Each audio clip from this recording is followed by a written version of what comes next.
इन अच्छाइयों को पाने के लिए हम मंदिर, मस्जिद, गुरुद्वारा जाते हैं, जहाँ हमें सत्कर्म की प्राप्ति होगी। जब तक आप सत्कर्म नहीं करेंगे तब तक आपको जीवन में पाप ही मिलना है। कहने का मतलब ये है, अभी हमने दशहरा बिताया, नवरात्र बिताई, इसमें क्या सिखाया उन्होंने? काम, क्रोध, मद, लोभ, इस पर विजय पाना ही उचित रास्ता है। जब तक आप इस पर विजय नहीं पाएंगे, भगवान कोई जादूगर नहीं है, भगवान कोई कागज की नोट नहीं तोलते हैं। भगवान के पास 84 लाख योनि है, 84 जीव हैं, 84 लाख। अब आप सोचते हैं कि हम ही महत्वपूर्ण हैं। अरे आपसे अधिक चींटी भी महत्वपूर्ण है, और हम लोग रास्ते पे चलते हैं तो चींटी को मारते चलते हैं, मेढक को मार देंगे, और यही हमारा काम रह गया है, पाप करना। तो उस पाप का फल कौन भोगेगा? हम ही ना भोगेंगे कि दूसरा कोई भोगेगा? ये हमारी अज्ञानता है, और इसी अज्ञानता को दूर करने के लिए हम लोग पूजा पाठ करते हैं, आते हैं।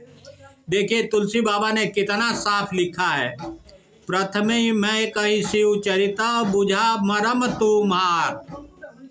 देखिए उन्होंने कहा, शिव जी का चरित्र कहकर तुम्हारा भेद समझाया है।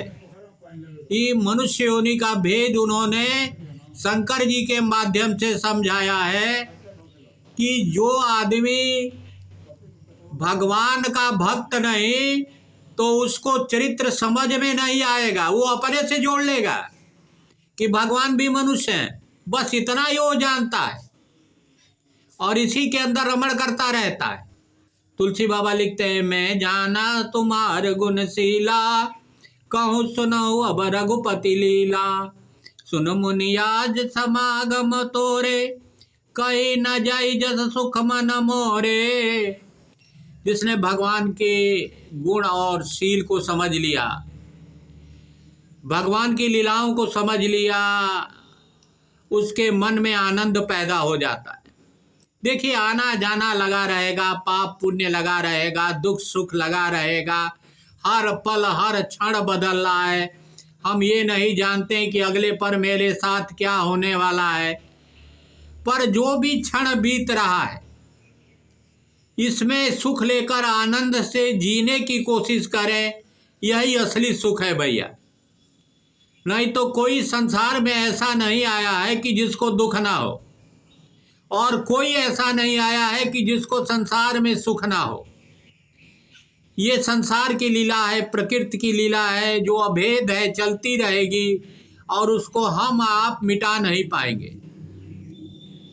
इसी को तो हमें समझना है।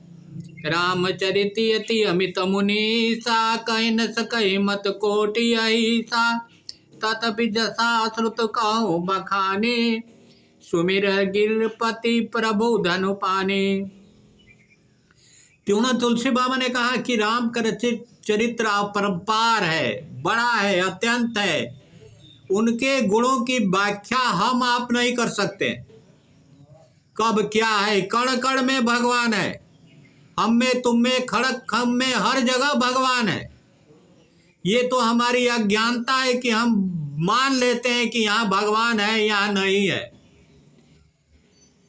ये हमारी बुद्धिहीनता है, मूर्खता है। जहाँ जहाँ तक ऊर्जा है, जहाँ जहाँ तक सूर्य की रोशनी पड़ती है, वहाँ वहाँ पर ऊर्जा उत्पादित होती है, और हर जीव में, हर कण में भगवान रमण करते हैं। इसको कोई रोक नहीं पाएगा, ना रुकेगा। ये तो हमारी मूर्खता है कि हम हैं। ये दो शब्द अगर पीछा छोड़ दे, हम और मैं, तो आदमी का जीवन राममय हो जाए। पर ये हम और मैं पाप करा, जैसे रावण का था, उसके अंदर क्या थी? हमता था, ये मेरा है, ये मैं हूँ। और इसी हमता के कारण उसका 20 भुजा और 10 सिर काट दिया गया। 1 लाख नाती और 1 लाख पुत्र और 1.25 लाख नाती सब चले गए, पर हमता नहीं गई भैया। इसी हमता को तो हमें खत्म करना है। बोलिए श्री रामचंद्र शंकर जी भजो।